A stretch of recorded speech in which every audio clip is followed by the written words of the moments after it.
For more on all of this, Kevin Sheridan is a Republican strategist and a former spokesman for the Romney-Ryan campaign and the RNC.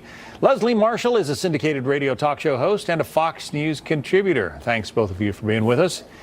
Kevin, to you first. After the failure to repeal Obamacare by the Republican-controlled House and Senate, a lot of people said they weren't going to get tax reform done. It was too big a lift. They managed to do it. Does that give the president and the Republican team momentum going into 2018? Yeah, it's historic tax reform. It gives them momentum. When you look back on 2017, the narrative the entire year was Republicans can't shoot straight, and they end up the year with historic tax reform, a 3.3% GDP, that we haven't seen in years, and judges. And so you've got an actual legislative and executive accomplishment record here. If he goes into 2018, if they can all get on the same page, if they can agree to either tackle infrastructure or, as Paul Ryan wants to do, entitlements, I think they've just got to keep pushing because, the 2018 elections are coming fast and it's not looking good in terms of the polling numbers now. They're just going to have to run on the record at this point. Well, all right. So, Leslie, what about Democrats? Do they see any common ground with the president in the year ahead, or will it continue to be, mostly opposition? Well, I think despite the fact that Speaker McConnell said that he wanted, Senate Majority Leader McConnell said, he wants Democrats to help going forward. Well, you can't say you can't come to the first party, but come to the second.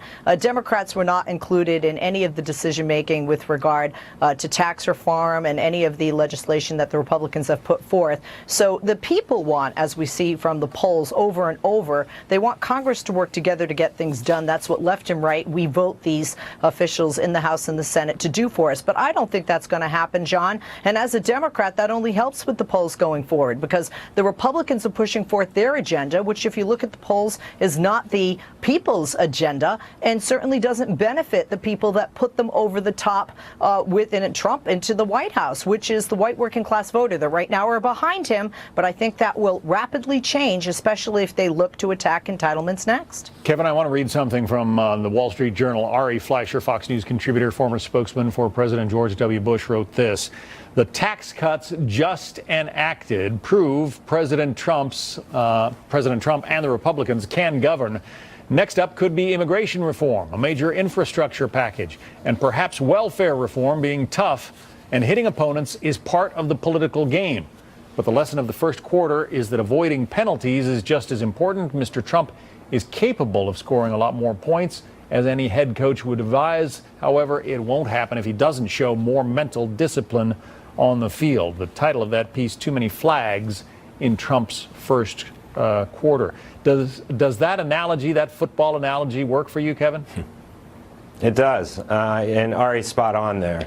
Look, the opposition to Donald Trump has not been largely his agenda. His agenda is a fairly mainstream, conservative, mostly agenda, and the opposition to him, though, is just a hatred for him that is not all his doing, but there are some simple things he could do to make it better, and that would be to go back to the play he ran at the end of the 2016 campaign, where he stopped tweeting for 3 weeks, and his poll numbers went from around 41% to 45%, and he ended up getting close enough to knock Hillary Clinton off in a very close race. So if he just goes back to, if he could just control the Twitter, I'm not saying don't tweet at all, it's a very effective tool for him, but if he could just tone it down, not get in fights with cable hosts, not get in fights with celebrities, just tone it down a little, I think his numbers would go up 5-10 points. Leslie, what would be your advice for the president going into 2018?